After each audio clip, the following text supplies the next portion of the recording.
eu vou começar aqui explicando um pouco do projeto, né? O projeto é Sei Pensar a Bahia, e esse projeto, ele elenca alguns temas que nós julgamos aqui estratégicos para colocar a Bahia na rota do desenvolvimento ou não, né? Então, elencamos aí em torno de 9 temas, e esses temas, eles são críticos, né? E a metodologia é a seguinte: nós vamos ouvir especialistas da Bahia, do Brasil e do mundo para tentar confrontar essas visões sobre as temáticas, né?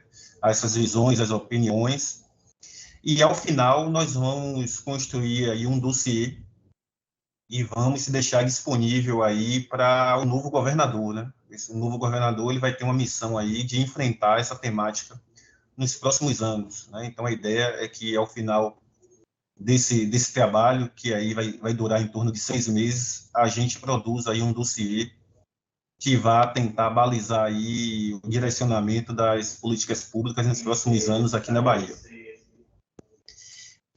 Hoje, nós vamos receber aqui o professor Wallace, né, que ele vai conversar um pouco com a gente sobre a questão das cadeias globais de valor e a inserção da Bahia.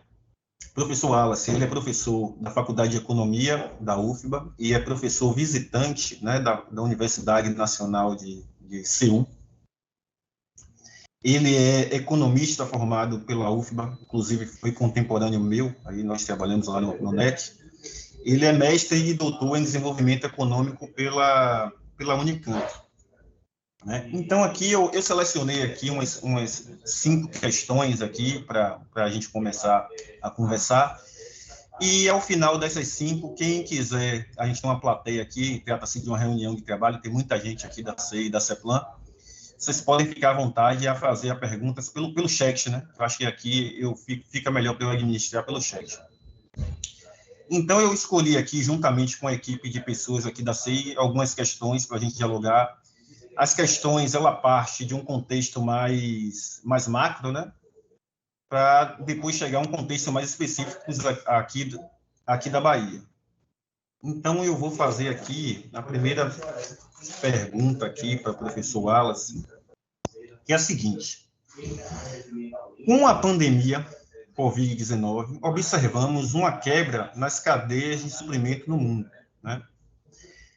Então, é possível uma economia fechada e pouco intensiva em tecnologia aproveitar essa janela de oportunidade e se conectar às cadeias globais de valor? É uma pergunta. Uma subpergunta é: quais os setores econômicos brasileiros que têm maiores vantagens competitivas e comparativas e que podem se conectar a essas cadeias globais de valor no curto prazo? É uma pergunta bem genérica aí, né? E aí a gente pode estar dialogando sobre isso.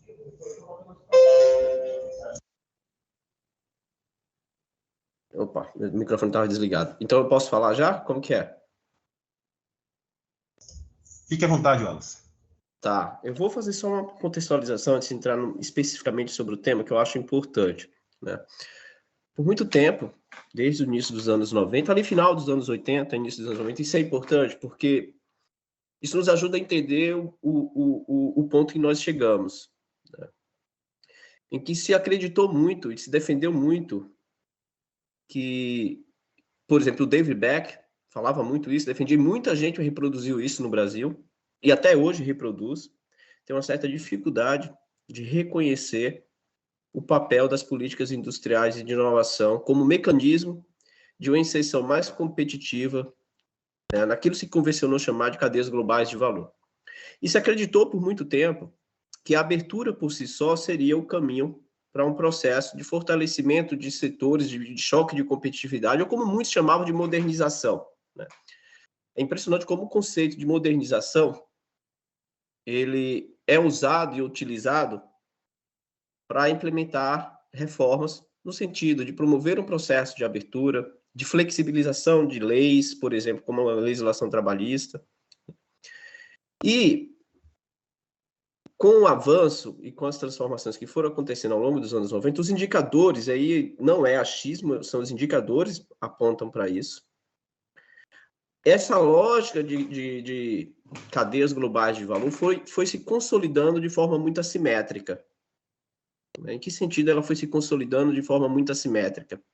O discurso de que todo mundo ganharia, baseado e sustentado naquilo que, né, nós conhecemos como teoria da vantagem comparativa, os países que tinham vantagens comparativas, né, elas se desenvolveriam dentro de um processo mais aberto, em que o comércio ia se equilibrando nas trocas de relações comerciais, ela não foi se consolidando. Essa lógica equitativa do comércio nunca aconteceu, na verdade, a verdade é essa, ela nunca aconteceu. O Frederick List, no século XVIII, já discutia isso, né, fazendo análise da Alemanha, comparando com a Inglaterra, mostrando claramente, e o conceito que ele usava ali no século XIX é muito atual, que é o desenvolvimento das forças produtivas, que hoje nós chamamos de desenvolvimento das capacidades produtivas, das capacidades internas, que é o conceito que eu trabalho aqui, né, que é o conceito básico para a gente trabalhar o princípio da inovação como um mecanismo de catch-up tecnológico. Isso é muito importante. Que é basicamente o caminho que a gente faz para identificar, Urandil, que você trocou sobre setores que a gente pode usar como mecanismos e estratégias de catch-up, de leapfrog, né? Ou seja, de avanço das estruturas produtivas. E veja, os países que foram se beneficiando, que foram avançando dentro dessa lógica de comércio de cadeias globais, foram os países asiáticos. Se vocês pegarem, por exemplo, a indústria automobilística, os países asiáticos saíram de uma participação na produção mundial do comércio de torno de 13%, 14%, chegou a 36%. Né? O estudo que eu fiz sobre cadeias globais, analisando setorialmente, mostrava muito isso, assim, mostra muito isso, como que a Ásia, ela se consolidou dentro desse processo. E aí tem um ponto-chave, cara, que é muito importante para a gente pensar e refletir. Como é que a Ásia otimizou esse cenário propício de fragmentação da cadeia produtiva com investimentos estrangeiros se direcionando para o mundo? Usando suas capacidades nacionais de desenvolvimento. A Ásia nunca abdicou, os países asiáticos. O Danny Hodder, que tem trabalho sobre isso, o professor com quem eu trabalho aqui tem trabalho sobre isso, o Kang-Yi, que é... No Brasil a gente chama de Kyung-Min, né? O Ha-Joon Chang também tem alguns trabalhos sobre isso, a Mazzucato também tem, enfim. Estou aqui citando algumas referências, né, na temática. Porque esses autores foram mostrando que os países asiáticos, por mais que implementassem algumas políticas, né, no sentido de maior abertura, numa perspectiva macroeconômica, eles não abdicaram das suas políticas industriais e de inovação e preservaram suas capacidades nacionais. Então, se vocês pegarem o setor automobilístico, a indústria eletroeletrônica, esses países, eles não são dominados por empresas estrangeiras, por multinacionais. A lógica de parcerias que eles fizeram para poder ter uma inserção internacional mais relevante é com um processo de transferência tecnológica e de internalização tecnológica com o princípio de apropriabilidade do conhecimento. Ou seja, é o conceito que eu acho muito relevante a gente trabalhar, que é o Indigenous Capabilities ou Indigenous Companies, né? É a capacidade local, a capacidade nacional do desenvolvimento do conhecimento, com a capacidade de absorver conhecimento. Porque, veja, a cadeia global de valor, ele tem um elemento importante, que é o fluxo do investimento estrangeiro direto. Mas você só consegue otimizar esse benefício se você utiliza o investimento estrangeiro direto como mecanismo de aquisição de conhecimento e de internalização desse conhecimento. A partir do momento que ele tem um princípio de rent seek, que é o que o John Dunne chama, né, ou de market seek, ou seja, ele vem para explorar o mercado interno sem nenhuma contrapartida, que foi o que aconteceu no Brasil, você tem uma problemática que se reflete, né, em um processo de aprofundamento da vulnerabilidade externa, que se reflete ali no balanço de pagamentos, que foi o que aconteceu com o Brasil. Em arremessa de lucros para fora, aumento de importação de itens estratégicos, por exemplo, vocês pegaram o setor de eletroeletrônica, eu poderia mostrar um gráfico para vocês verem a problemática disso. Toda vez que nós temos um crescimento, um aquecimento do mercado interno, o déficit na balança comercial desse setor aumenta mais ainda. E qual é o principal item que promove um processo de déficit nessa balança comercial? Semicondutores, que é um setor extremamente estratégico em toda a cadeia produtiva de eletroeletrônicos, e não só na cadeia de eletroeletrônicos. O setor de automóvel hoje, 13% da produção de chip mundial vai para o setor automobilístico. A indústria automobilística brasileira, por exemplo, tanto montadoras como o setor de autopeças, e esse é um exemplo básico para a gente entender o buraco que a gente se meteu, ela é deficitária na balança comercial, tanto na montadora, automóveis, como também do setor de autopeças. E veja que aí é o exemplo que eu quero citar, o setor de autopeças, antes do regime automotivo brasileiro, em 1994, a gente tinha 75% de capacidades nacionais, de empresas nacionais operando. O choque de abertura, com câmbio valorizado, com a política macroeconômica, em que a lógica do rentismo predominou muito, com juros chegando a 42%, de uma insanidade brutal, vai promover um processo de desnacionalização da cadeia produtiva que nós tínhamos capacidade nacional. Isso se inverteu. Atualmente, o setor de autopeças no Brasil, 25% é empresas nacionais e 75% empresas estrangeiras. Em 2006, 2007, eu lembro de uma pesquisa que foi divulgada pelo Sobit, que mostrava que do investimento internacional que transitava pelo mundo, o direcionado para o Brasil, apenas 1% tinha interesse, que vinha para o Brasil, 1% tinha interesse em investir em ciência, tecnologia, pesquisa e desenvolvimento. Quando você pegava para os países asiáticos, isso chegava a 90% de interesse. Aí é uma outra dimensão que a gente pode discutir também, que é entender a fragilidade do Sistema Nacional de Inovação e do Sistema Setorial de Inovação brasileiro, que é o que eu estou fazendo agora para o MCTI.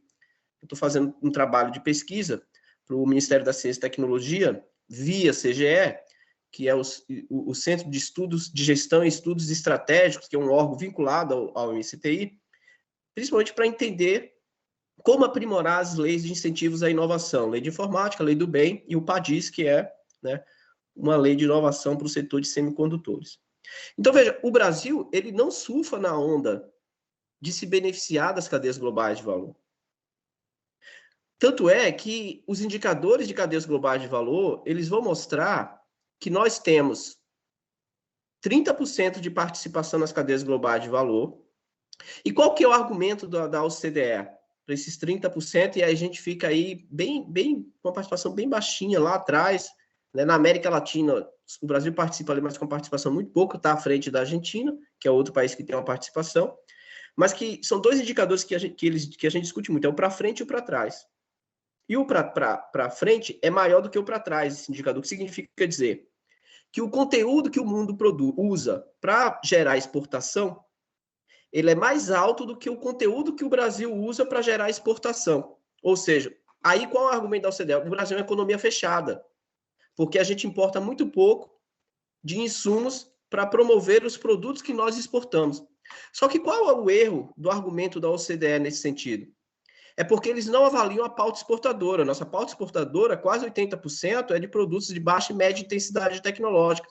São produtos que nós temos vantagens competitivas e, portanto, nós não precisamos importar insumos.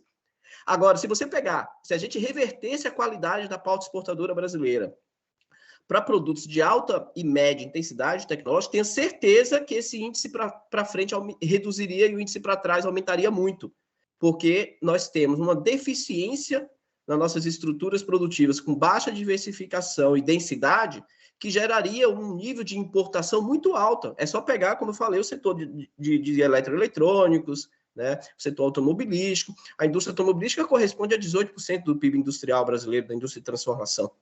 Né? Então, se você exportasse automóvel, que nós não exportamos, 88% da produção de automóveis é para o mercado interno, é um setor que não tem um coeficiente de exportação relevante, portanto, não contribui para uma inserção internacional mais competitiva. Então, o Brasil, ele não otimiza essa inserção, essa possibilidade. E não otimiza, na minha avaliação, por não ter tido políticas industriais e de inovação capazes de promover, primeiro, um fortalecimento e diversificação e densidade das estruturas produtivas, e, ao mesmo tempo, e aí eu acho que é um desafio que uma pergunta muito complexa. Como fazer com que as empresas no Brasil, né, com exceção, óbvio, do agronegócio, tenham uma inserção internacional mais relevante, ou interesse nessa inserção internacional? Isso é um desafio, por exemplo, o Inova Alto, a lei de informática, a lei do bem, né? A PITS, que foi implementada durante o primeiro governo Lula, no final, ali, a Política Industrial Tecnológica de Comércio Exterior, né? As políticas da Dilma depois, todas elas tinham como um dos elementos aumentar o coeficiente de exportação, e não teve êxito nenhuma delas nisso.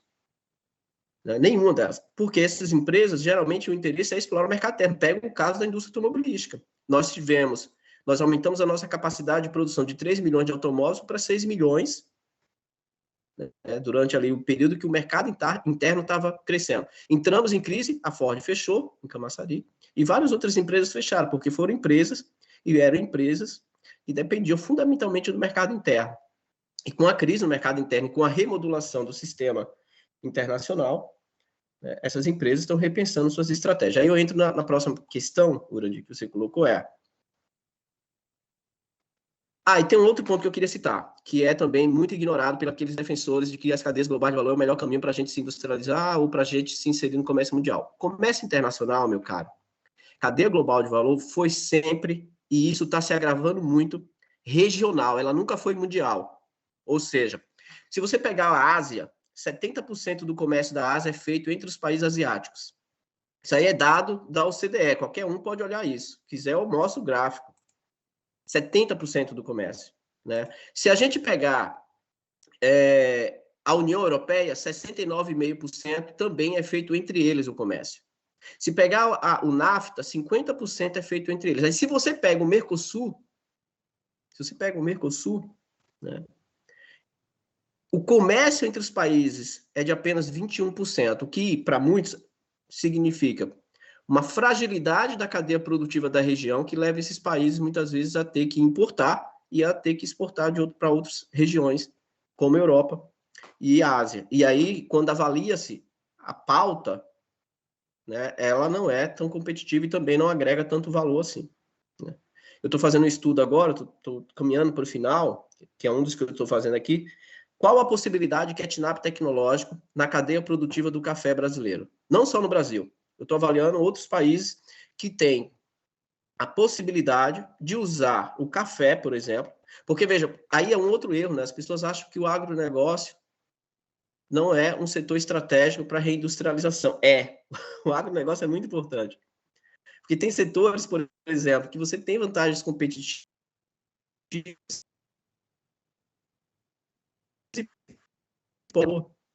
que não é o caso do Brasil, por exemplo.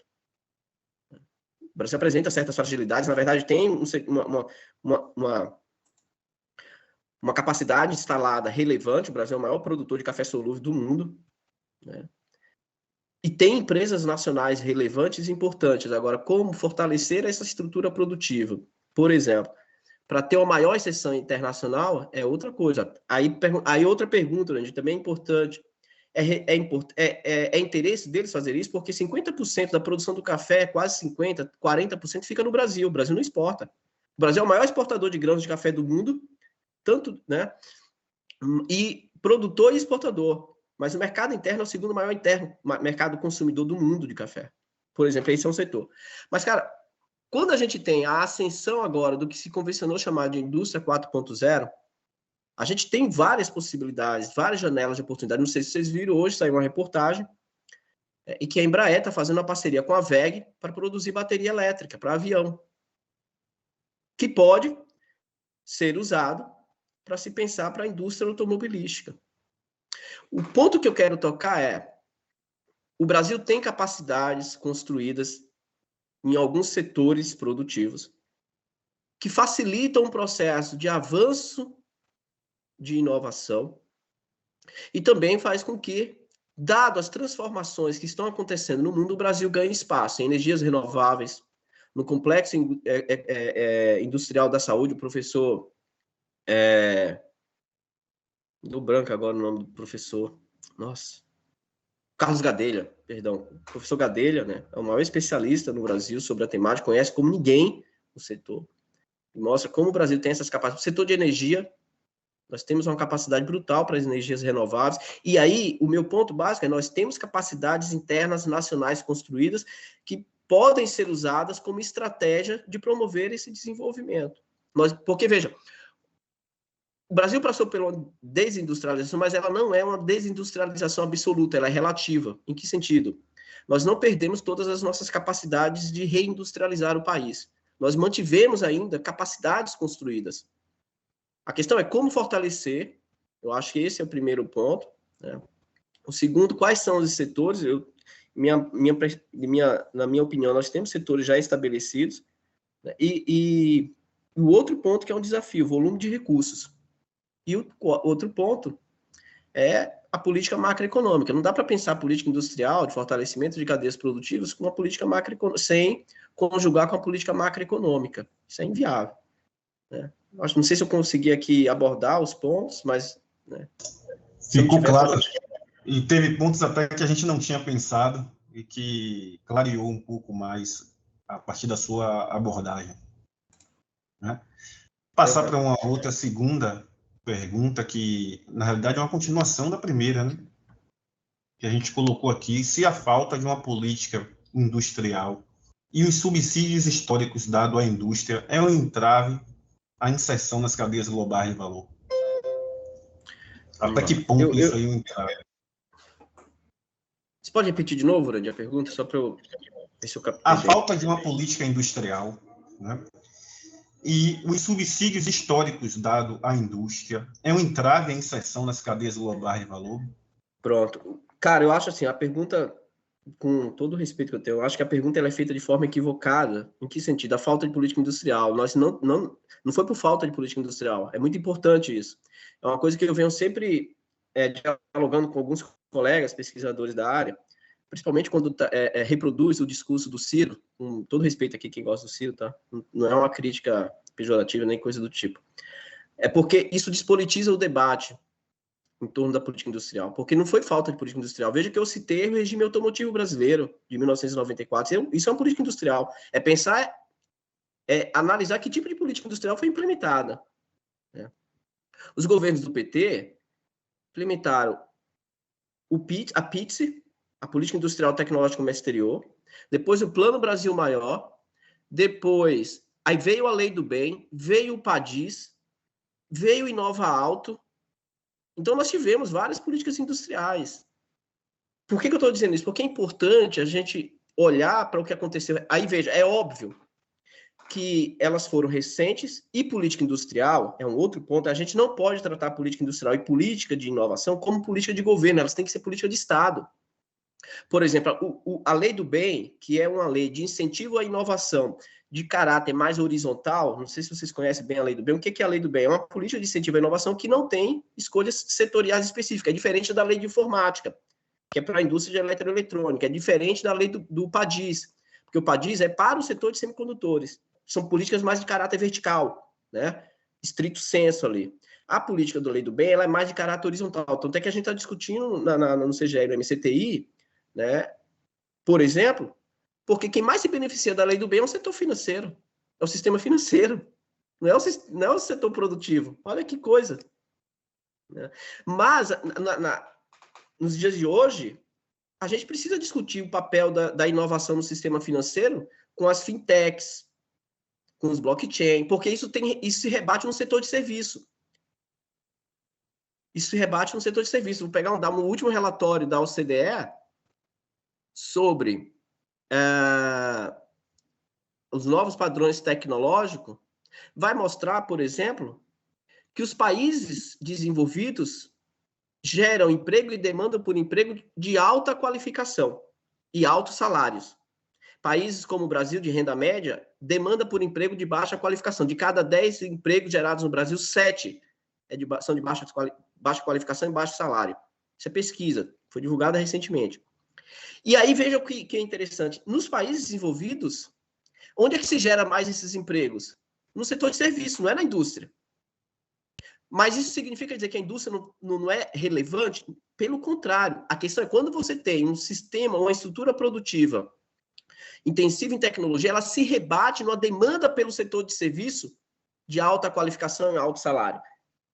Então, pensar no setor de serviço hoje é pensar também numa estrutura industrial que tenha e que demande por um tipo de mão de obra do setor de serviço altamente qualificado. O sistema financeiro também faz isso.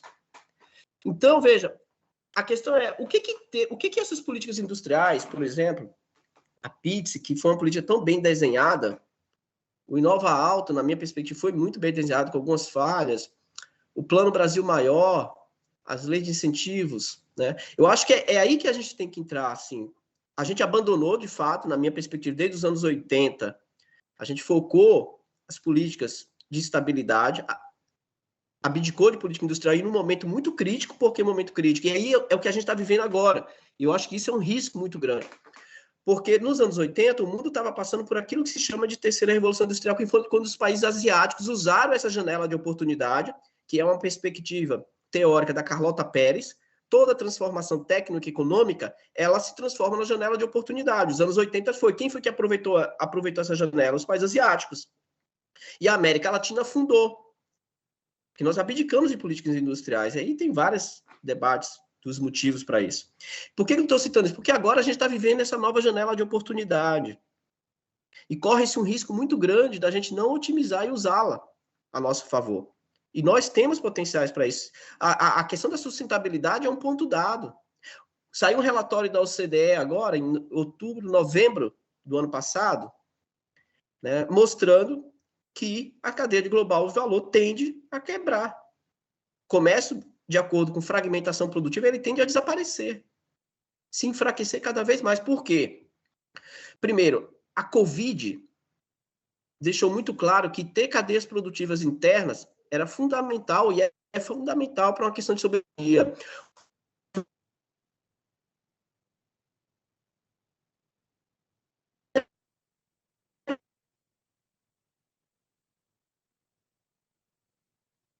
O ministro japonês da Covid é que a resposta dele, nós precisamos retomar nossas cadeias produtivas, que foi para a China. Nós não podemos.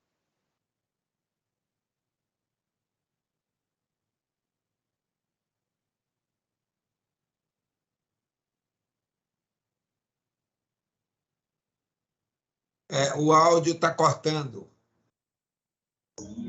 Deu uma cortada aí, né? O áudio, né? E a imagem também congelada.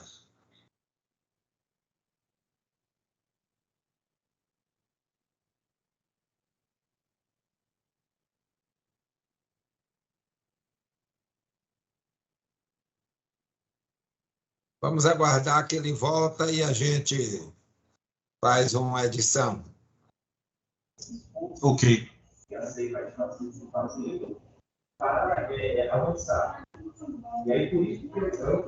Voltei aqui. Vocês estão me ouvindo? Ah, sim, sim. Onde foi que eu parei aí que caiu aqui a conexão? Só para eu retomar meu raciocínio.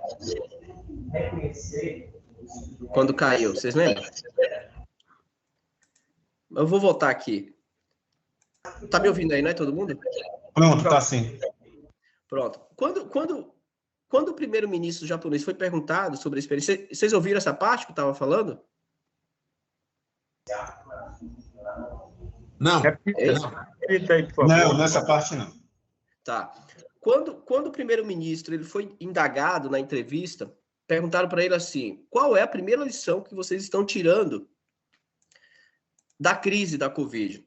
E aí vai responder em parte a sua pergunta, Urandir. Ele vai dizer assim, olha, a maior experiência que nós estamos tendo é de que nós precisamos trazer as empresas japonesas para produzir no Japão. A gente não pode ficar dependendo da China e de nenhum outro país no mundo. E aí o que foi que ele fez? O Japão, de imediato, lançou um programa de 220 bilhões de ienes, quase 4 bilhões de dólares, para atrair as empresas japonesas a voltarem a fabricar novamente no Japão. E veja, não é um caso isolado isso. A União Europeia lançou agora um programa chamado European Chips Act para o setor de semicondutores de 48 bilhões de subsídios para aumentar a capacidade produtiva em torno de 20%. A França, o presidente Macron anunciou um investimento de 30 bilhões para reindustrializar a França, com 50 bilhões destinado a mais para a questão da soberania energética. A China teve o 14º plano quinquenal, com o que eles chamam de Dual Circulation Strategy, que é focar no fortalecimento da inovação e no fortalecimento do mercado interno do consumo. A China tirou 800 milhões de pessoas da pobreza extrema e tem uma classe média hoje de 240 milhões de pessoas. A Índia lançou o chamado Make India, com 265 bilhões de dólares de incentivos e subsídios para atrair investimento externo e desenvolver estruturas produtivas. O setor de serviços da China hoje é altamente competitivo. A Coreia do Sul lançou, durante a crise da Covid, o New Deal, um programa de 137 bilhões, incentivando com subsídios. E agora o presidente que ganhou a eleição, o Yoon, ele já se comprometeu com a política de subsídio para o desenvolvimento de novas capacidades produtivas do setor de semicondutores de mais de 30 bilhões de subsídio. Então, cara, subsídio é um instrumento legal e amplamente utilizado no mundo. A questão é como usar e para quais setores você destina. Isso é muito importante. Se vocês ouvirem, por exemplo, algumas pessoas que trabalharam na elaboração das políticas de subsídio, de desoneração no Brasil, né? Tem um colega que fez isso de pé, trabalhou. O que é que ele me fala? Que a formulação inicial do programa, e é uma coisa que a gente precisa sempre levar em consideração, ela não era para ser estendida para todos e vários setores produtivos, como, por exemplo, de telemarketing. Qual que é a problemática? Quando chega no Congresso, meu cara. E aí a gente tem que pensar as questões políticas no país. A questão política, o peso que isso tem no Congresso também é muito importante.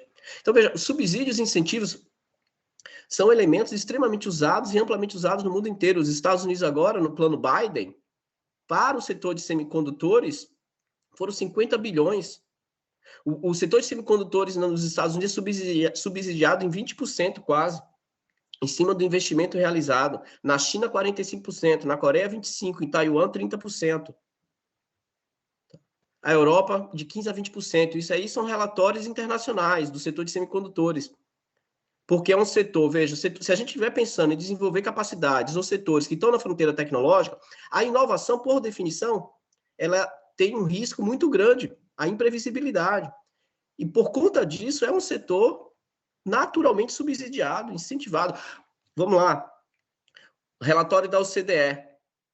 72% de todas as pesquisas destinadas em ciência, pesquisa e desenvolvimento para o setor de saúde, para a Covid, foi fundos públicos, não foi investimento privado. A Pfizer foi 95% com recurso público. Entendeu? Subsidiado, incentivado. A Oxford também, 92%. Então, é ingenuidade, eu acho, na minha opinião, ou ingenuidade, que trabalha na melhor perspectiva de entender isso, achar que o mundo não usa política de incentivo e subsídio. Agora, a questão é quais são os critérios que são usados, estabelecidos, setores selecionados. Eu acho que isso é importante a gente discutir. Legal, Wallace. Agora, descendo um pouco aqui para a realidade da Bahia, né? A gente está discutindo o Brasil, né? É um mundo, a Bahia está muito mais distante, né, de tudo isso, né? Dadas as características da própria economia baiana, né? Que é muito mais intensiva em produtos primários, né? Muito mais fechada quando comparada à economia brasileira. Dentro dessas limitações aí que eu citei, como a Bahia pode identificar possíveis nichos que possam viabilizar a atração de investimentos em regiões baianas? Outra pergunta: quais as instâncias institucionais e suas características de equipe técnica e empresarial serão necessárias a serem estruturadas? A solução seria se aproximar da China, por exemplo? Né? Eu acho. Desculpa, perdão. Pode continuar. Aí, só para finalizar, né, diante da sua política externa de investimento na nova rota da seda, então seria uma alternativa se aproximar da China, né, para tentar entrar nesse mundo? Tá, vamos lá. Eu acho assim, eu sou muito honesto no que eu faço. Eu não conheço, na verdade, muito não conheço nada da Bahia. né? É uma coisa triste e vergonhosa, né? Eu conheço, por exemplo, a Coreia, poderia dizer que eu conheço como poucos, assim. Hoje eu tenho clareza disso. Até mais do que coreano, assim, às vezes eu acho que eu conheço, conversando com eles aqui, né? E conheço tão pouco da Bahia.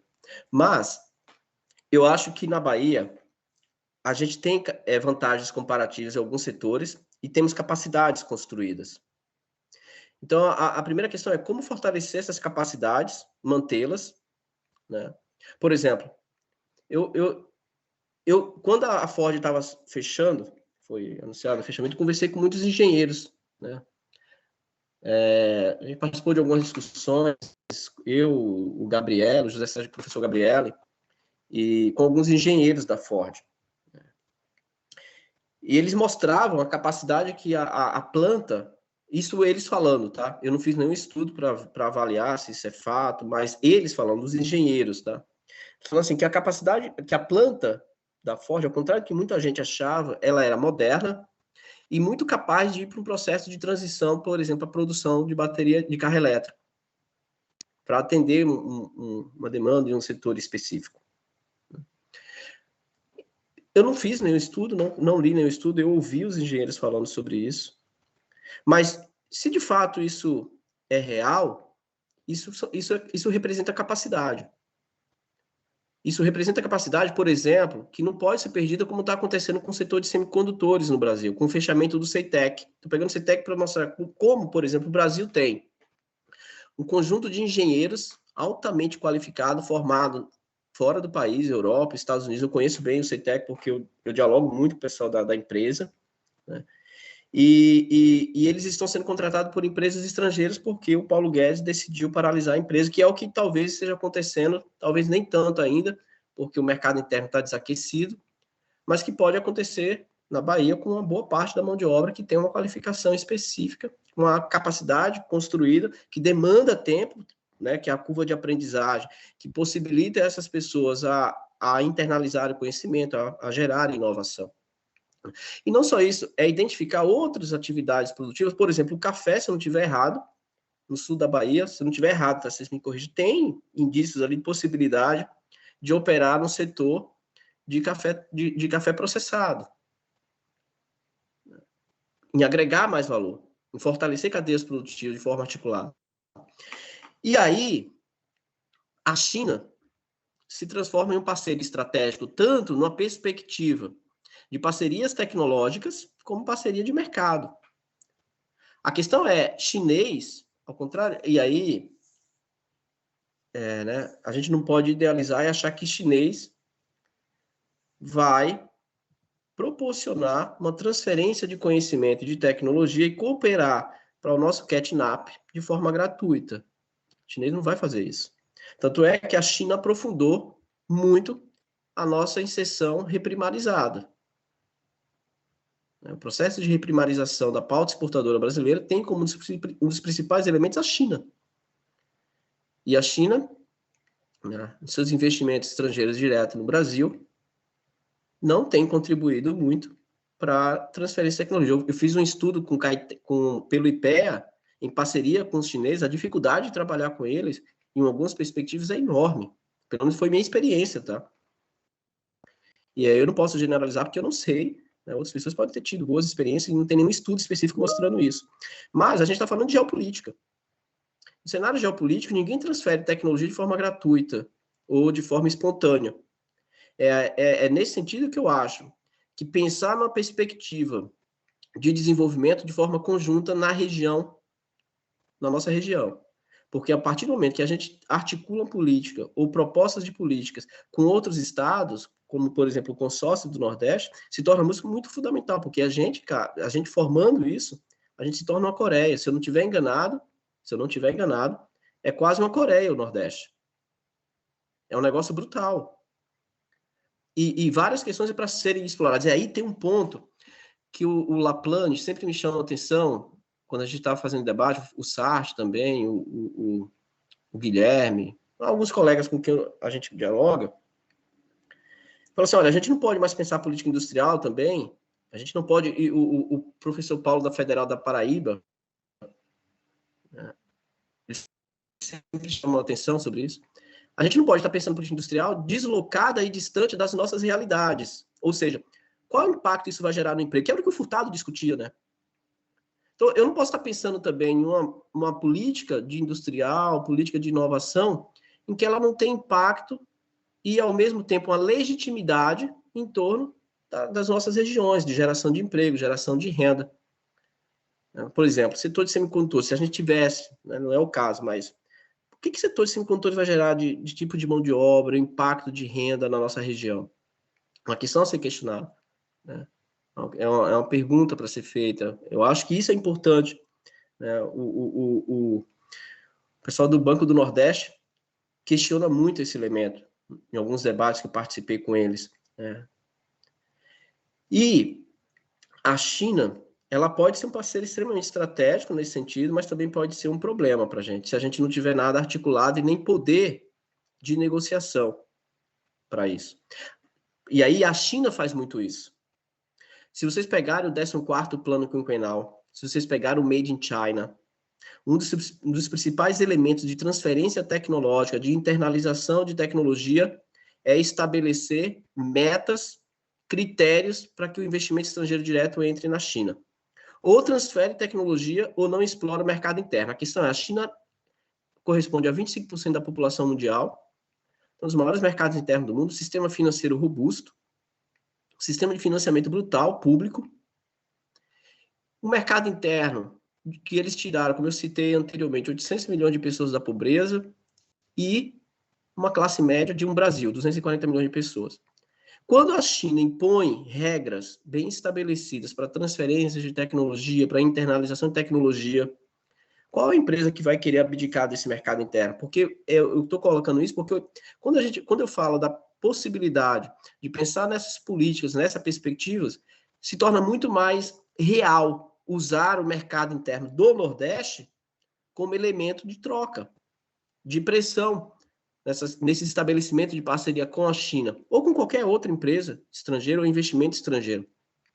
Né? Estabelecer critérios muito claros sobre as possibilidades de poder investir no país. Ninguém investe por caridade. Quando investe, investe porque tem uma contrapartida. E eu acho que isso faltou muito na nossa trajetória, né? Por muito tempo, esse tipo de reflexão sobre a possibilidade. A indústria automobilística, por exemplo, é um exemplo disso também, na minha opinião. Né? E eu acho que a China, nesse sentido, é sim um parceiro extremamente estratégico e talvez o melhor para a gente pensar nessa possibilidade, mas a China também não é um país que faz isso de forma espontânea. Né? Então, pegando um gancho aí no que você colocou no início da apresentação e agora, você acha que, no caso em especial da Bahia, a saída para o desenvolvimento seria se conectar às cadeias regionais de valor e até mesmo às cadeias nacionais de valor? Sim, eu Ou acho. seria algo mais, digamos assim, palpável e tangível e mais promissor nesse momento, você pensar numa conexão como essa? Eu acho que primeiro, e eu acho que vocês devem ter isso, irmãos, é identificar, aí é o que a gente chama de sistema setorial, quais são os setores que já têm capacidades construídas, ou seja, que já podem ser usados como elementos de desenvolvimento, porque eles terão mais facilidade de absorver, de desenvolver. E como esses setores, aí é um outro ponto que a Coreia está fazendo agora, e isso é interessante, né? Como que esses setores, por exemplo, a gente tem um polo petroquímico, né? A Coreia tem um polo petroquímico aqui que é junto com a indústria automobilística, em Busan. Busan. E a Coreia tem uma das maiores indústrias de aço e não tem aço, cara. Entendeu? E é em Busan. E aí pensar como que, por exemplo, esses setores que a gente já tem com capacidades construídas, eles podem ser realocados para novos setores que a gente pense na possibilidade de desenvolvê-los. Vou citar o caso da Coreia porque isso é interessante. A Coreia, ela tem setores bem estabelecidos, como a indústria eletroeletrônica, como a indústria automobilística, como no setor de aço, no polo petroquímico, e a Coreia está começando a desenvolver agora o complexo industrial e econômico da saúde e o complexo industrial aeroespacial e militar. E realocando capacidade de setores que já têm, que podem absorver novos conhecimentos e desenvolver novos setores. E eles têm um mapeamento muito claro do que eles podem fazer. Então, eu acho que esse é o primeiro passo, é identificar quais são esses setores. Eu acho que vocês têm isso em mãos, né, possivelmente, em que eles podem ser fortalecidos e como que eles podem ser realocados para os novos setores dentro de uma perspectiva regional, nacional e com possibilidade de inserção internacional, de construção com essa articulação internacional, né? E aí vem a questão que eu levantei anteriormente. Em que medida, porque, veja, a inserção internacional, ela tem que ser avaliada em que medida esses setores se beneficiarão desse processo, têm interesse nesse processo, e se tem um mercado para esse processo, né? Entender o regime tecnológico, entender o regime de demanda desse mercado, entender como funciona a dinâmica desses setores específicos, as políticas específicas para esses setores. Eu acho que esses elementos são fundamentais, são muito importantes.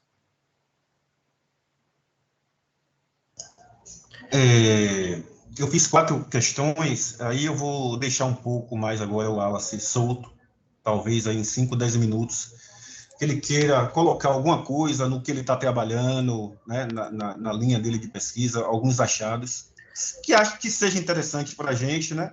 E aí eu abro para as perguntas. Pode ser assim? Pode, se não, se quiser fazer abrir, porque assim, à medida que você estava comentando, eu estou tocando vários pontos que eu estou trabalhando. Vários pontos. Pronto, então eu vou abrir aqui para as perguntas. Aí, como a gente ainda tem aqui em torno de 20 minutos, eu acho que dá para fazer umas 3 perguntas.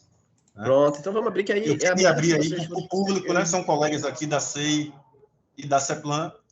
Eu pedi que colocasse no chat, mas aí eu acho que, como a gente ainda tem um pouquinho de tempo, que pode levantar a mão aí e poder fazer essas perguntas. Edgar aí já está escalado aí para poder fazer a primeira pergunta. Por favor. Bom, queria agradecer ao Wallace, muito bacana as reflexões dele. Acho que a gente vai poder continuar mais na frente a conversar com ele, claro. Wallace, é o seguinte, bom, eu acho que os comentários que você fez, as sugestões, os caminhos, esses apontamentos foram muito lógicos, digamos assim, para a compreensão, dentro da compreensão do mundo atual. Eu queria provocar você mais um pouco, quer dizer, não acertamos esse tema, mas eu acho que você, como é pesquisador, você pode, digamos assim, nos dar uma luz sobre isso. É o seguinte, a gente tem hoje um conflito mundial, não é? uma guerra principalmente entre China e Estados Unidos, para disputas de espaços mundiais. A gente tem acompanhado aqui os investimentos da China. No Brasil, a gente acompanhou muito até os anos 19 e 20, eles arrefeceram um pouco, mas tem investimento muito forte na Argentina, no Equador, no Chile e tal, no México, e eles estão querendo ganhar espaço. A pergunta que eu te faria é o seguinte, será que seria uma oportunidade se a gente tentasse compreender qual é a lógica de investimentos ou a estratégia de investimentos chineses para a América do Sul, digamos assim, dentro de uma perspectiva dos chineses criarem aqui plataformas mundiais que pudessem servir para produção, para investimentos em tecnologias, para alguns setores, com a perspectiva do mercado interno e para a exportação para outros cantos do mundo, isso também em que medida você acha que a gente podia fazer isso? Porque eu imagino pensar, procurar saber o que os chineses pensam e qual é a que está por trás da estratégia é muito difícil. A gente está tentando um pouco, mas você acha que também é um caminho a ser perseguido? Tá, deixa eu só comentar.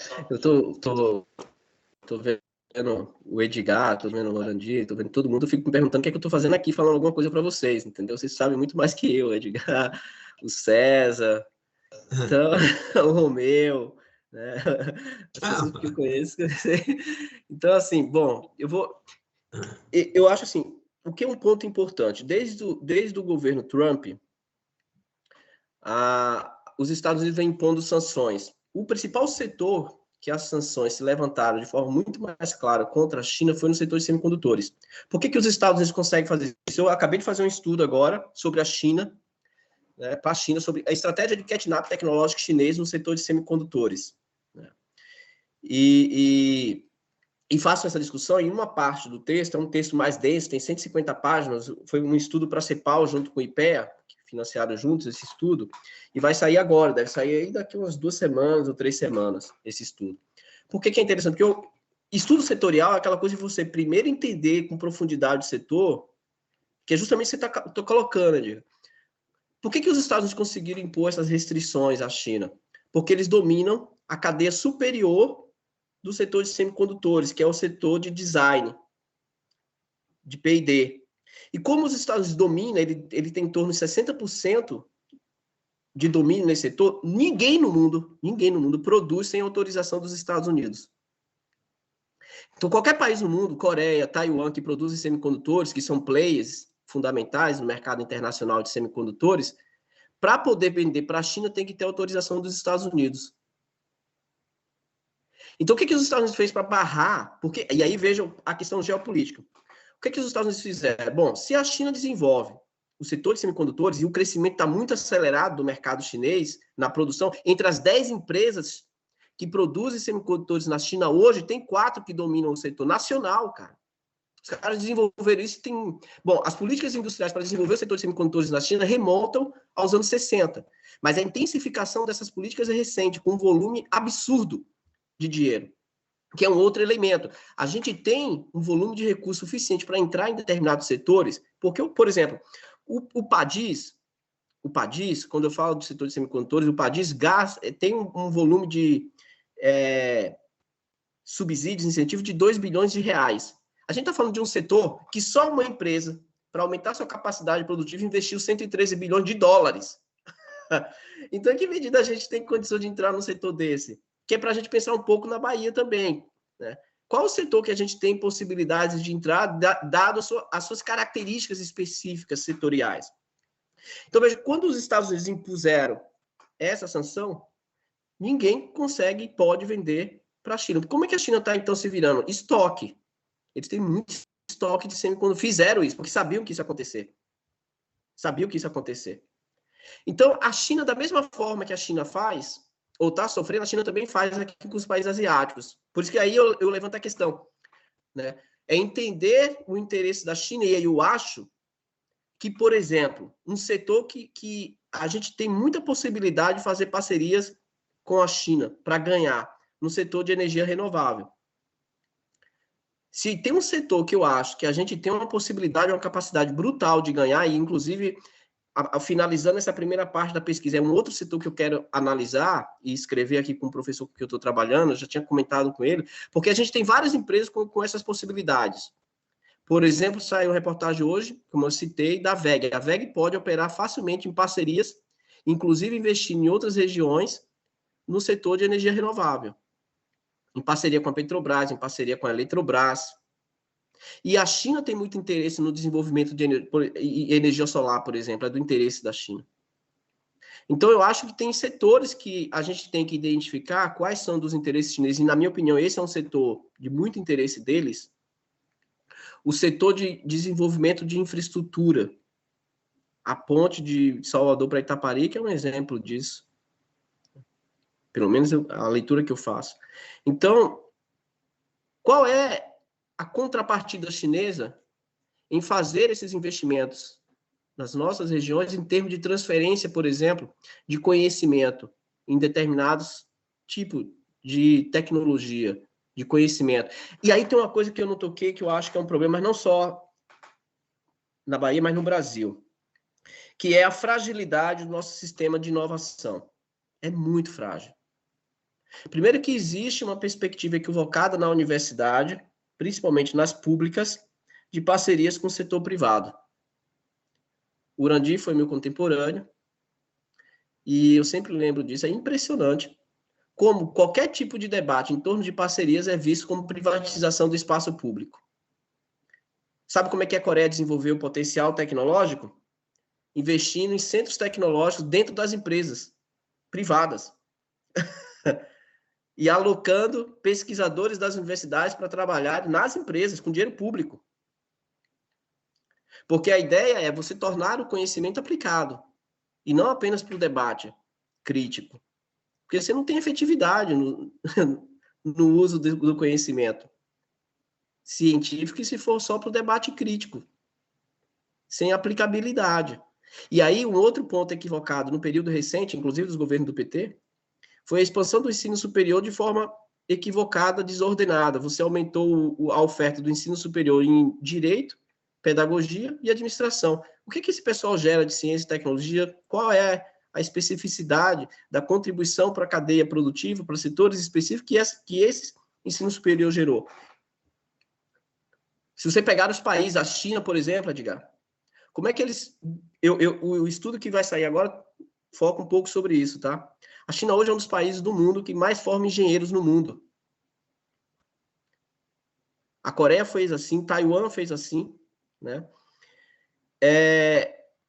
Isso é muito importante, porque pensar na possibilidade de desenvolvimento de forças produtivas é ter um sistema de inovação capaz de absorver conhecimento. Sem isso, você não vai para lugar nenhum. Então, a China pode contribuir conosco nesse sentido? Eu acho que sim. A China hoje é o país com o maior número de estudantes estrangeiros no mundo. Por que o Brasil não pode ser um desses países que recebe esses estudantes para uma troca de conhecimento? Como é que as empresas chinesas, as taiwanesas, as coreanas aceleraram o seu processo de conhecimento tecnológico, jogando estudantes no exterior? O Ciências Sem Fronteira era uma boa porta para isso no Brasil. Né? Com alguns limites, deveria ser repensado, mas não acabado, como aconteceu. Mas é um bom elemento. Mas o Brasil tem a oferecer nessas parcerias, eu acho. Então, eu acho que sim.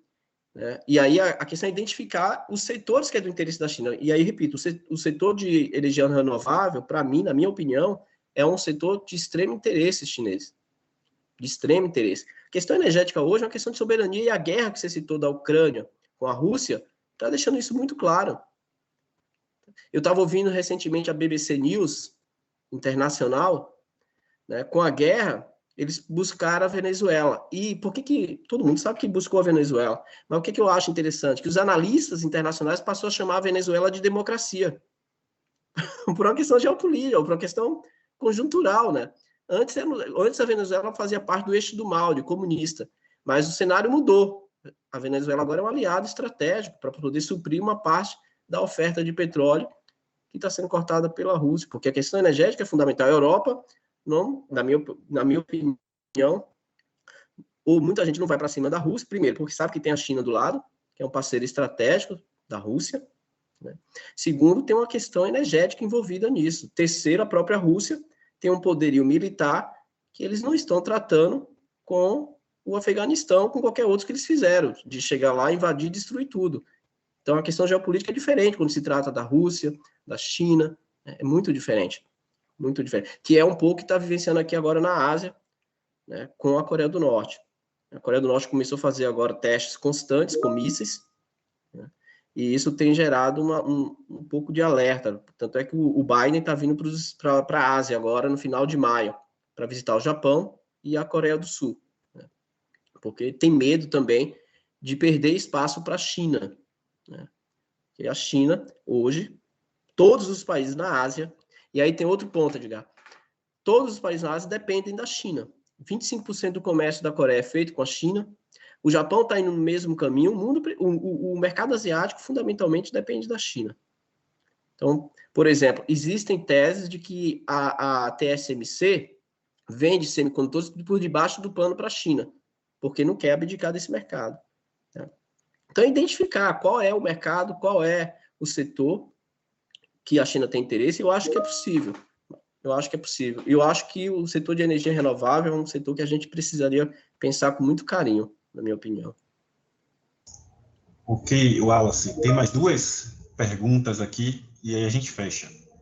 Beleza. A primeira do professor Valença e a segunda de Luiz Mário. Então, professor Valença, fique à vontade aí para poder fazer a pergunta ao nosso convidado. Em primeiro lugar, Wallace, eu queria lhe parabenizar pela brilhante apresentação. Em segundo lugar, eu vou fazer sinteticamente uma observação que não é uma pergunta, é mais um levantamento de temas para a gente depois, quem sabe, conversar. A economia baiana.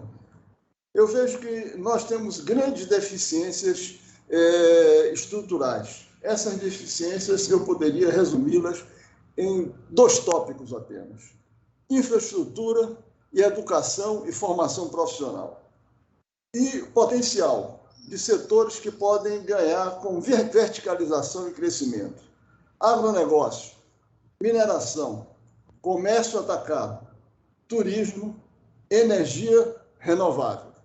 Ou seja, tudo isso depende de ação de Estado, não ação de governos, e, como você colocou muito bem, e dependemos disso para ter produtividade.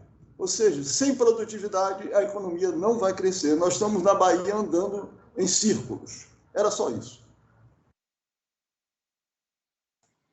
Primeiro, agradecer assim, pelo comentário.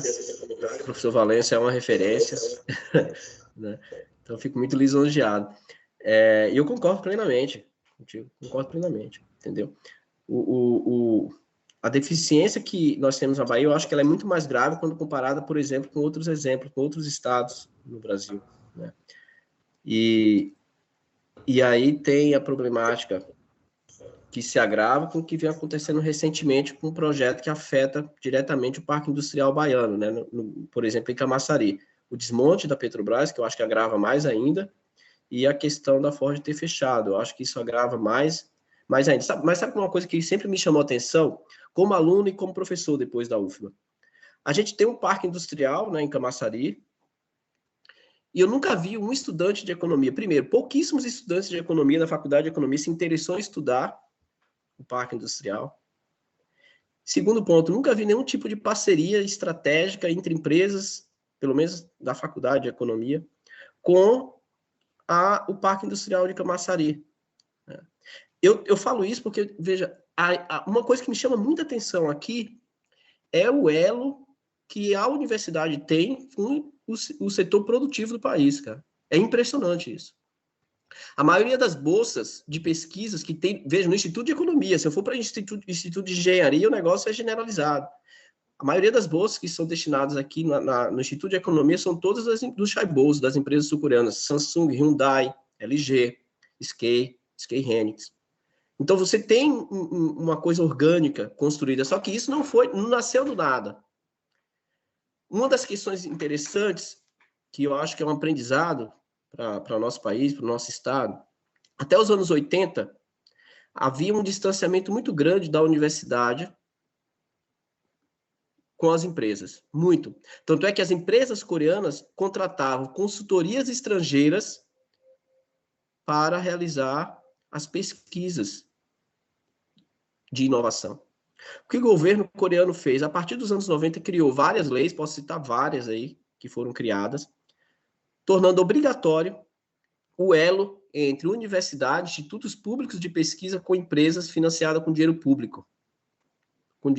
Então, se vocês pegarem, por exemplo, os indicadores de investimento em P&D na Coreia, é um dos mais altos do mundo, 4,5 como proporção do PIB, o Brasil é 1,5, e é privado, mas um privado financiado pelo governo. Então, as pessoas que não conhecem, muitas vezes, dizem, tá vendo quem investe no setor privado, mas é subsidiado, incentivado pelo governo, para ser feito dentro das empresas, que aí é o que estava falando antes, Edgar, e se reflete um pouco nessa fragilidade, não só do baixo nível de formação, de quantidade, mas da qualidade e do direcionamento também do nosso capital humano, né, da nossa força de mão de obra.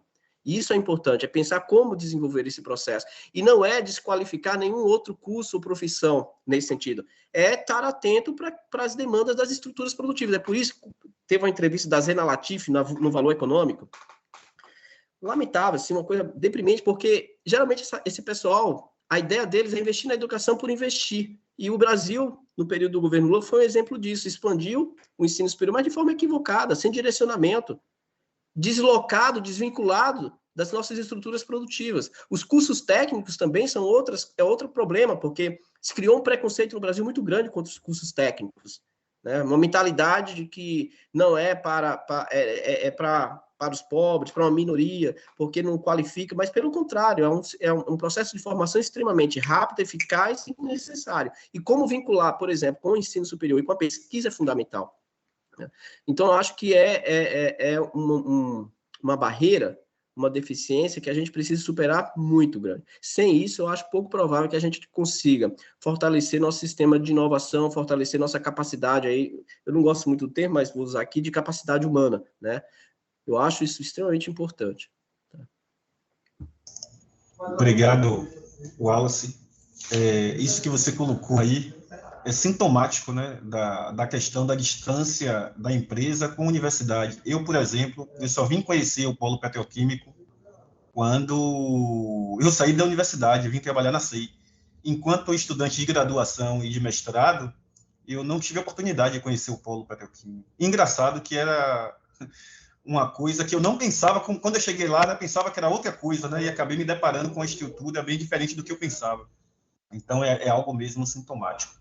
Agora eu vou passar aqui para o meu colega aqui de trabalho, Luiz Mário, para ele fazer a pergunta dele, e depois tem a de Romeu e a gente fecha, porque já está chegando aí também na sua hora, né? Luiz, fica à vontade. Eu ainda vou jantar ainda, cara. Boa noite, Wallace. Parabéns pela apresentação, pelas informações que você trouxe. A minha pergunta é uma pergunta genérica, né, de caráter macro, né? A gente teve, nos últimos 2 anos, 2 eventos, né, que mexeram muito com as questões econômicas, políticas e ideológicas, né? A primeira foi a pandemia, e a segunda, essa guerra que nós estamos vivendo agora entre a Rússia e a Ucrânia, que nessa guerra acirra os debates ideológicos novamente de uma guerra fria. Ao mesmo tempo, do ponto de vista econômico, eu acho que as perspectivas, né, espero que você comente sobre isso, que está se vendo agora é uma questão de que as cadeias, como você bem colocou, globais de valor, elas voltam a ser mais regionalizadas, e isso fica evidente mesmo pelos discursos que são feitos, né? O próprio Biden, em março, no discurso da União, ele deixou isso bem claro, que quer produzir de parafuso a nave espacial, né? Tudo dentro dos Estados Unidos. A questão da globalização perde sentido, que na década de 90 ficou aquela coisa que a fonte de suprimentos não tinha local, era o mundo, né? Então, essa coisa hoje está deixando de lado. A terceira coisa que eu acho que ainda é muito mais, ainda incipiente, né? Que é a questão financeira, né? Qual vai ser, é possível o surgimento de um novo sistema financeiro com essa questão do bloqueio que a Rússia está sofrendo, que alguns países, principalmente a China, né, que é a segunda maior economia do mundo, está vislumbrando, né, da criação de um novo sistema financeiro. Então, quais são as perspectivas para os próximos anos e se há uma questão do acirramento ideológico nos próximos anos, ou seja, você vai ter realmente blocos bem definidos e aquela colaboração que você tinha na primeira metade, ou nas 2 primeiras décadas desse século, né? Será que ela vai ser rompida daqui para frente? Então é isso, espero que você traga algumas notícias mais otimistas para os próximos anos. Obrigado. Rapaz, eu estou esperando mais notícia do Brasil otimista do que eu daqui, entendeu? Mas assim, eu acho que tem um ponto que consolida, que vai consolidar muito essa questão da fragilidade ou do enfraquecimento das cadeias produtivas, da fragmentação, que está na própria dinâmica, né?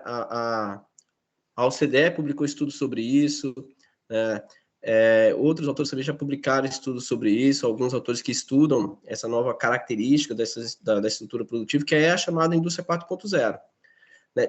tem muitos estudos que mostram que a tendência é você ir diminuindo o processo de fragmentação, porque as próprias tecnologias, elas vão permitir com que você internalize. Por exemplo, né, tem um estudo do Deloitte, que ele fazia uma previsão, uma previsibilidade, acho que até 2022, se eu não estiver errado, de que 20% das operações de manufatura no mundo inteiro, né, começariam a usar ferramentas e acessórios impressos em 3D para a produção de produtos acabados, fazendo com que você não precisasse mais importar de outros países.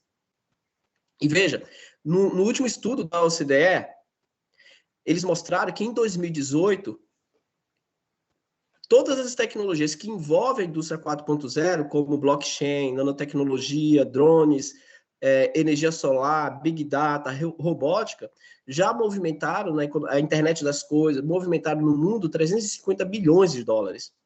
A previsão para 2025 é que isso chegue a 3 trilhões de 3 trilhões e 200 bilhões de dólares. E qual é o setor que vai mais crescer? E aí é uma coisa para a gente pensar, talvez, né? Energia solar, que vai ter um crescimento brutal, a internet das coisas, a robótica e a inteligência artificial, né? E o blockchain, que você citou um pouquinho aí, a questão do sistema financeiro. Então, são setores que, de acordo com o CDE, são setores que mais promissores para crescer, ou seja, são janelas de oportunidades a serem exploradas, né? Aí, qual é a possibilidade, por exemplo, Luiz Mário, da gente redirecionar nosso sistema financeiro para poder financiar essas estruturas produtivas e não funcionar numa dinâmica mais de caráter rentista? Saiu um estudo ontem publicado pelo IPEA, tá, que mostrou o efeito positivo do financiamento do BNDES nos estados e nos municípios. Isso é muito importante. Né? Isso é muito importante para a gente pensar o papel que o BNDES tem, mesmo sofrendo todo o processo de desconstrução, de desmonte. Um banco que estava com 220 bilhões de desembolso caiu para 40, 60 bilhões por ano, e ainda mais se desfazendo de ativos de várias empresas estratégicas, é algo que preocupa. É algo muito preocupante, mas eu acho que, veja, para além da questão geopolítica, você também tem uma transformação estrutural da própria dinâmica produtiva que vai impactar na lógica de fragmentação produtiva, que é a característica da indústria 4.0, que não é algo mais agora que a gente está achando que vai acontecer, está acontecendo. É só pegar os indicadores que a OCDE divulgou, né, mostrando quanto de volume de recursos, 350 bilhões não é pouca coisa. A previsão de 3 trilhões e 200 bilhões para movimentar até 2025 não é pouca coisa. Ou seja, e a energia solar, né, a energia renovável ser um dos principais setores a serem desenvolvidos, isso mostra uma janela de oportunidade muito interessante, muito importante para a gente. Por isso que eu acho que a parceria com a China é importante, muito importante, né, nesse sentido, e no investimento em inovação em setores que a gente já tem capacidade construída. O Romeu colocou aqui uma questão sobre o BRICS, né, que eu acho que, de certa forma, está relacionado a essas possibilidades de articulação com os países do BRICS. Eu acho que está bem problemático a situação. Eu vou participar de um evento agora, no dia 20, né, sobre o BRICS. Né? Eu e alguns... Inclusive, acho que o professor... O Bauman vai participar do evento também, né? Ele também vai participar desse evento do BRICS, né? Ele também vai participar, porque ainda tem uma chama acesa ali, né? Mas com a crise na Rússia, com o Brasil nessa crise aí, com a gestão do Bolsonaro, né? Com a Índia cada vez mais buscando articulação com os Estados Unidos, porque sempre a Índia tentou buscar outro tipo de articulação que tirasse a Índia da jogada, ou a China da jogada. Tem um outro movimento que antecede um pouco o BRICS, que é o UBAS, né? E o UBAS não tem a China e nem tem a Rússia. É a Índia, Brasil e a África do Sul. E a Índia sempre tentou, por exemplo, fazer com que ele tivesse mais efetividade do que o BRICS, porque quando entra o BRICS, é a China que é preponderante nesse processo, né? Então, você tem conflitos e alguns movimentos, e alguns encontros que eu participei, é outra questão, né? Quais são as possibilidades de articulação e os interesses dos países envolvidos nessa articulação. Com esse cenário, essa conjuntura, eu acho pouco provável que se aprofunde a relação e a articulação dos países do BRICS. Pouquíssimo provável dentro dessa conjuntura. Talvez, se a gente tiver um novo presidente, um arrefecimento dos conflitos entre a Rússia e a Ucrânia, talvez isso seja retomado, mas eu apostaria numa continuidade, né, dessa parceria. Eu apostaria.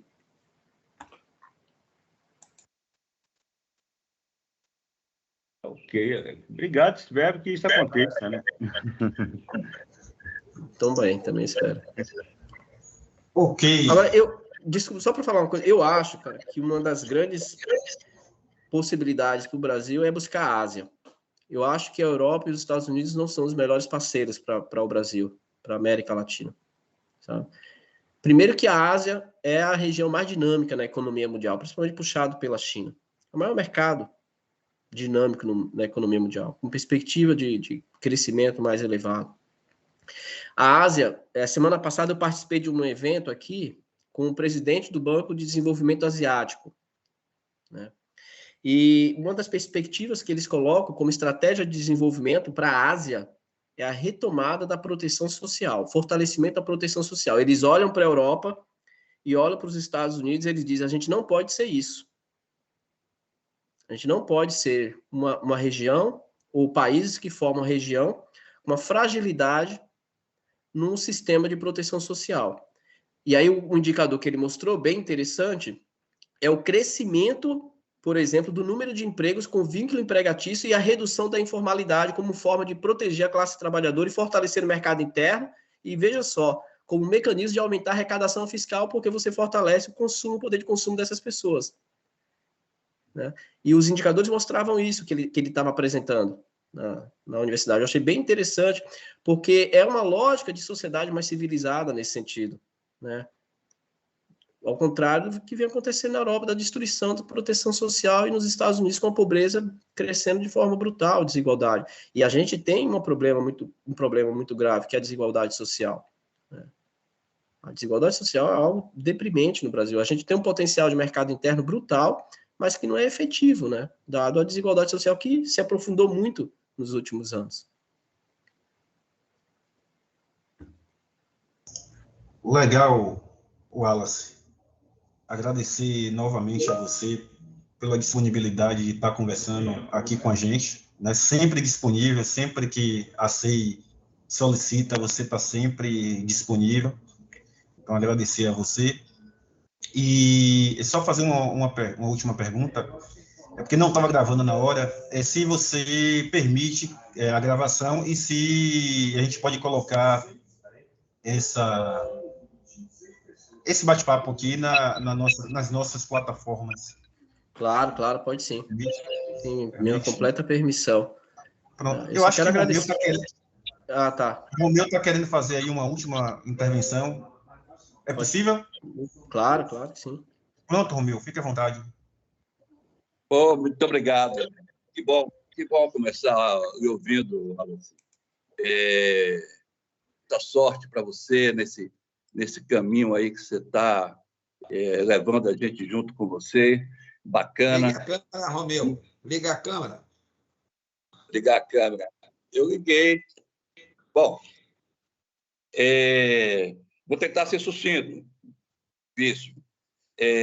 Primeiro, lembrar que no século XX nós assistimos a coisa do distanciamento crítico do analista, né? No século XX a gente assistiu à mudança da hegemonia inglesa, né, para a americana, no Ocidente, sobretudo, né? Então a gente viu que essa substituição da libra como moeda internacional pelo dólar, ela acontece ao longo de um século e provocando tensões que resultaram na eclosão de 2 guerras mundiais. E o processo continua, a guerra como um dia usual de negócio, né?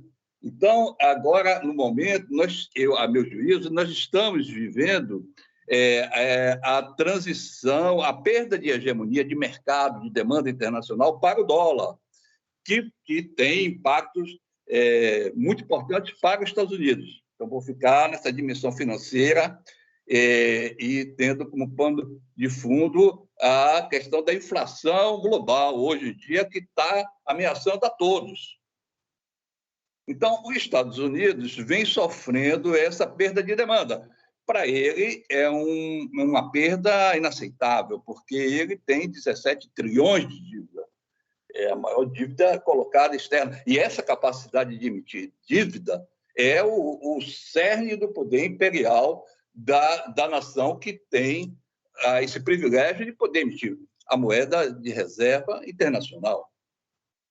Bom, isso está provocando essas tensões todas, essa expansão da OTAN na Europa, tentando conter a China, nem que seja através da Rússia, do Brasil e de seus aliados, né, suas áreas de influência.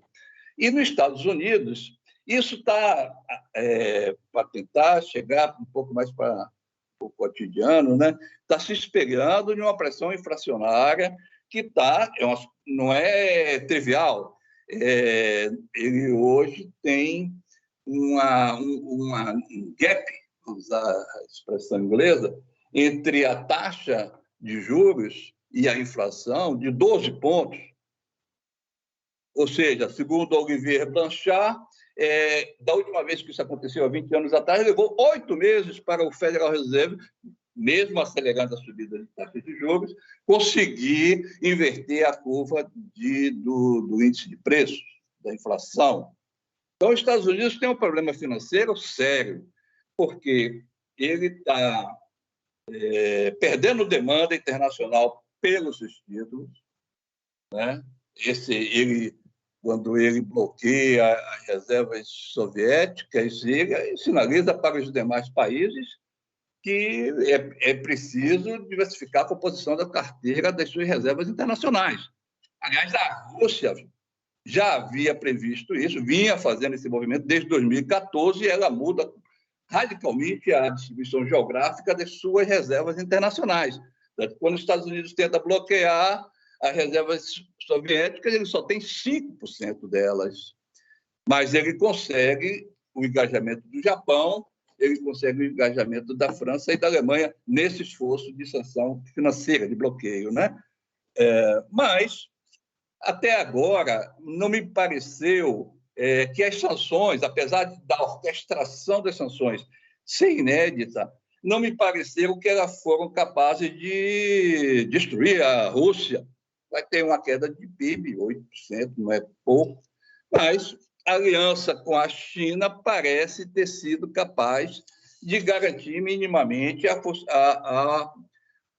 financiabilidade da guerra pela Rússia e a normalidade econômica lá, apesar de ter essa queda.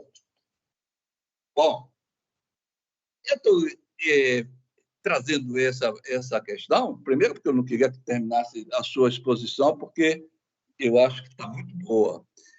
Mas, segundo, para lhe perguntar se aí, de onde você está, lá do outro lado do mundo, né? Porque quando eu estive aí na Ásia, eu fiquei com aquela impressão assim, boquiaberta, de perplexidade, como é que eu não sabia disso? Pô?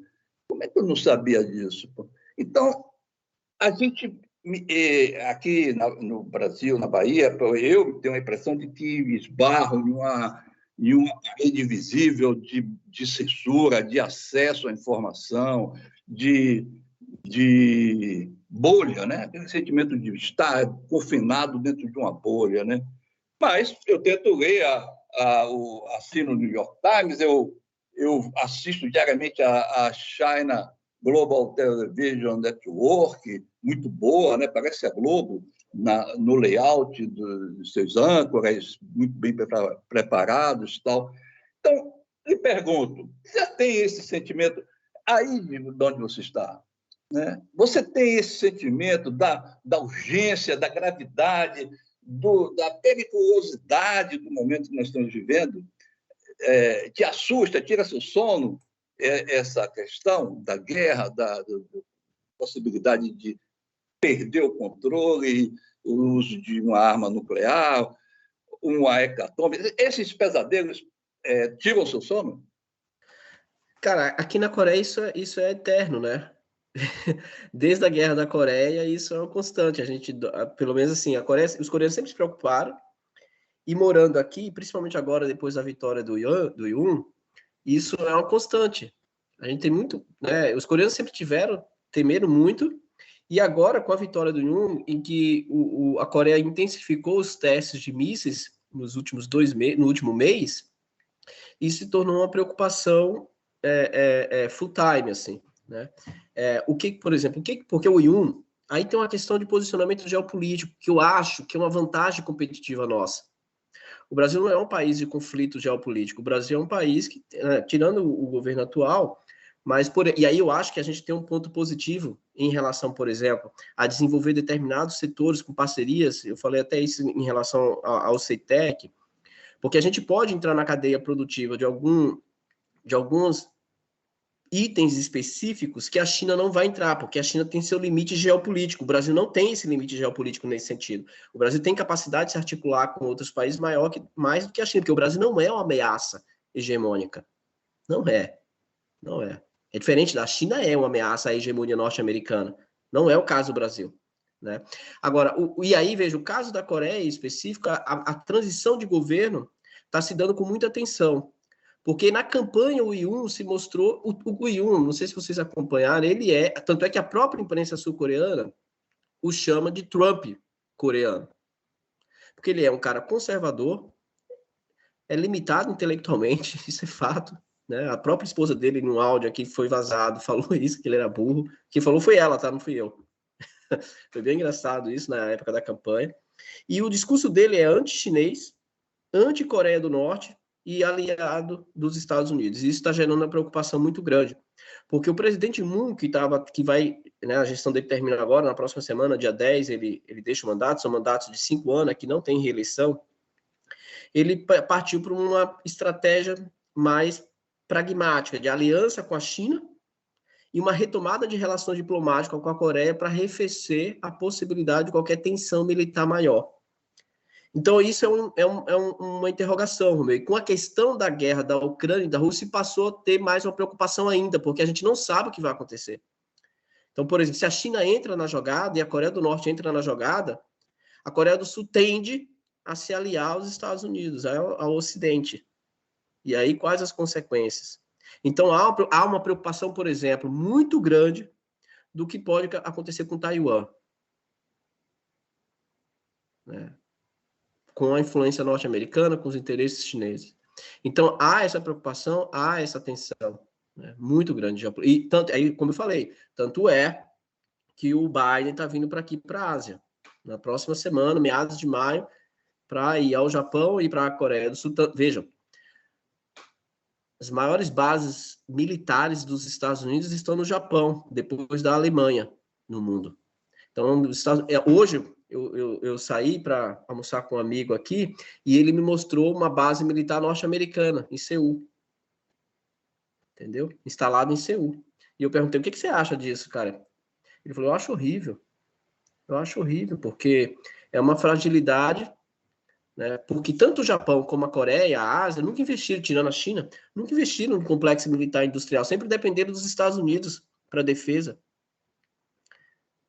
Eles estão fazendo isso agora. O Japão, eu até escrevi uma coluna sobre isso, mostrando o volume de investimento que o Japão e a Coreia estão fazendo em energia nuclear, na indústria aeroespacial e no complexo militar. Não é uma questão só de desenvolvimento tecnológico, é uma questão de proteção territorial para se desvencilhar da dependência norte-americana e com medo do que pode acontecer aqui na região. Entendeu? Então, é uma preocupação. É algo que tem se intensificado e agora com a guerra com a Rússia e a Ucrânia se intensificou mais ainda. E aí, só para finalizar, você falou da inflação, a Coreia está com a inflação de 4,5%. É a maior inflação em 30 anos na Coreia. Só que, diferente do Brasil, você tem uma taxa de juros de 1,5%. Ou seja, a taxa de juros real é negativa. Porque a orientação da política monetária, ela tem como princípio, em primeiro lugar, a defesa do emprego.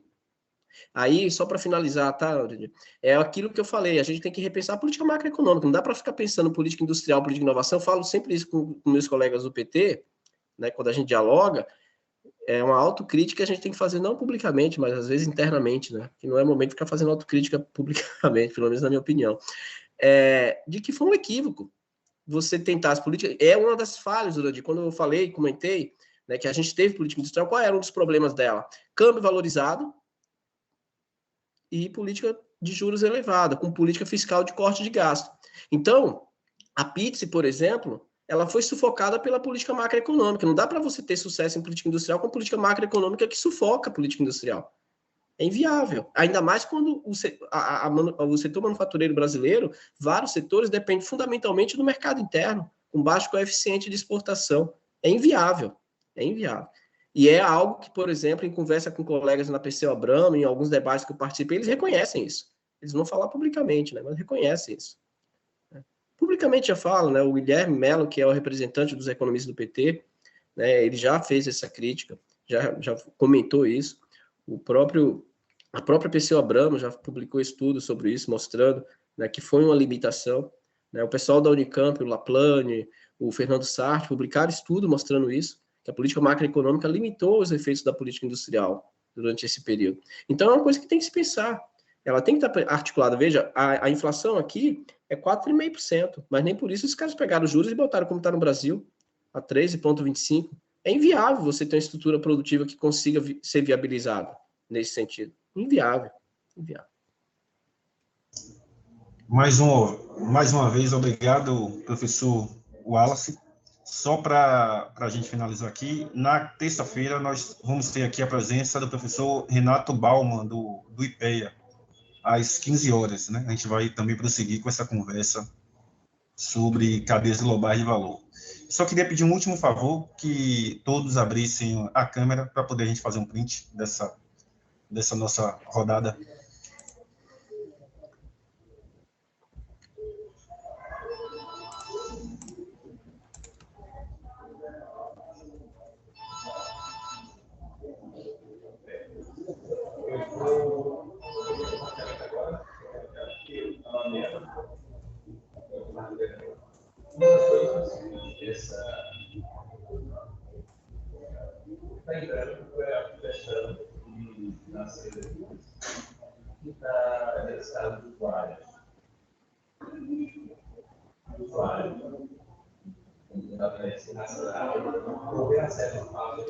Legal?